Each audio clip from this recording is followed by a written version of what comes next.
नमस्कार छात्रगण, मैं कांजी गढ़वी आपका फिर से स्वागत करता हूं। आज इस वीडियो में हम देखेंगे कवि श्री सुदामा पांडेल धूमिल की घर में वापसी रचना का भावार्थ। यह धूमिल की एक प्रमुख कविता है जिसमें गरीबी से लड़ रहे परिवार की करुण कथा है। मनुष्य संसार की भाग भाग भरे जीवन से मुक्ति पाने के लिए स्नेह, ममत्व, अपनत्व और सुरक्षा भरे वातावरण में घर बनाता है और उसमें रहता है। यहाँ विडंबना यह है कि सारे रिश्ते नातों और स्नेह और अपनत्व के बीच निर्धनता की दीवार खड़ी है। गरीबी से लड़ते लड़ते अब इतनी भी हिम्मत नहीं रही कि रिश्तों में ऊर्जा का संचार उत्पन्न करने हेतु कोई चाबी बनाई जा सके और इस जटिल ताले को खोला जा सके। प्रस्तुत कविता में एक ऐसे घर की आकांक्षा है जहाँ गरीबी दीवार की तरह बाधक न हो। माता पिता, बेटी, पत्नी आदि का स्नेहिल वातावरण हो ताकि जीवन संघर्ष में घर का सुख प्राप्त कर सकें। अब आइए इस कविता का भावार्थ देखते हैं। मेरे घर में 5 जोड़ी आंखें हैं। माँ की आंखें पड़ाव से पहले ही तीर्थ यात्रा की बस के 2 पंचर पहिए हैं। यहाँ कवि ने अपने परिवार में 5 सदस्यों का उल्लेख किया है। वे कविता में उन्हें 5 जोड़ी आंखें इसलिए कहते हैं कि वे आंखों के माध्यम से ही एक दूसरे से जुड़े हुए हैं। कोई किसी से कुछ नहीं कहता है, बस उनकी आंखों में देखकर ही उसे उनके हृदय में व्याप्त दुख, दर्द, प्रसन्नता इत्यादि का आभास होता है।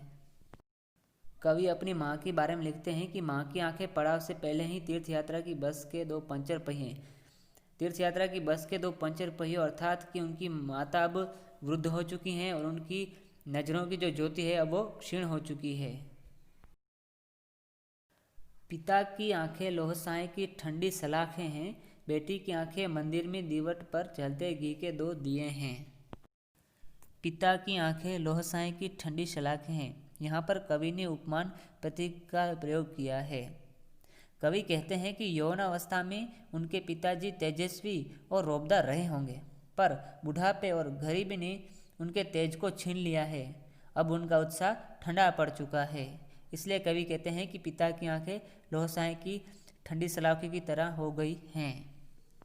बेटी की आंखें मंदिर में दीवट पर जलते घी के 2 दिए हैं।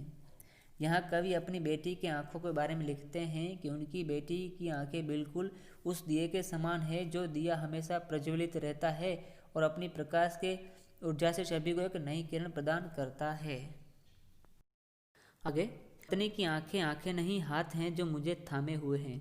यहाँ पर कवि ने अपनी पत्नी के बारे में है कि उनकी पत्नी की आंखें आंखें नहीं बल्कि उसके हाथ के समान है जो कवि को हर मुश्किल परिस्थिति में थामे हुए हैं। वैसे हम स्वजन हैं, करीब हैं, बीच की दीवार के दोनों ओर, क्योंकि हम पेशेवर गरीब हैं। यहाँ कवि कहते हैं कि हम स्वजन हैं, हम करीब हैं, अर्थात हमारे रिश्तों में मधुरता है। गरीबी होने के बावजूद भी हम सभी में आत्मीयता बनी हुई है, परंतु फिर भी हमारे रिश्तों के बीच गरीबी की दीवार है, जिसके कारण हम आपस में अपने मनोभावों को अभिव्यक्त भी नहीं कर पाते हैं। गरीबी के कारण रिश्तों में उपस्थित संवादहीनता के कारण हम सभी पारिवारिक सदस्य आपस में ना तो बोल पाते हैं और ना ही एक दूसरे के प्रति अपने कर्तव्य को निभा पाते हैं। रिश्ते हैं लेकिन खुलते नहीं हैं और हम अपने खून में इतना भी लोहा नहीं पाते कि हम उससे एक ताली बनवाते और भाषा के भुना-सी ताले को खोलते।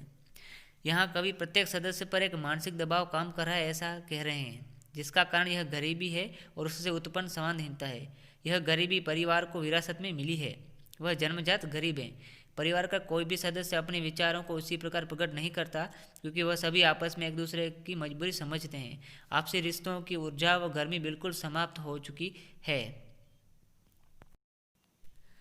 आगे कवि कहते हैं कि रिश्तों में आपस में इतनी भी ऊर्जा नहीं बची जिससे कि इनके बीच जंग खाई भाषा रूपी ताले को खोला जा सके, अर्थात आपस में संवाद की परंपरा को शुरू कर सकें। रिश्तों को सोचते हुए आपस में प्यार से बोलते, कहते कि ये पिता हैं, यह प्यारी माँ है, यह मेरी बेटी है। पत्नी को थोड़ा अलग करते, तू मेरी हमसफ़र है। हम थोड़ा जोखिम उठाते, दीवार पर हाथ रखते और कहते यह मेरा घर है। यहाँ कवि कहना चाहते हैं कि यदि आर्थिक अभाव ना होते तो शायद हम भी परिवार में खुलकर हंसते, बातें करते और इस प्रकार आपसी प्रेम की भाषा पर पड़े हुए ताले को खोल पाते। तब भी वह प्रसन्नतापूर्वक अपने माता पिता और बच्चों को परिचय दे पाता। पत्नी के बारे में कहते हैं कि वह उनकी हमसफ़र है, जो हर कदम पर कवि का साथ देती है। वह उनकी जीवन संगनी है। कवि कहते हैं कि हम सब मिलकर बोझ उठाते और दीवार, जो गरीबी रूपी दीवार है, उसको गिराते और कहते हैं कि यह हमारा घर है। तो इस प्रकार इस वीडियो में हमने कवि सुदामा पांडे धूमिल की घर में वापसी कविता का भावार्थ देखा। धन्यवाद।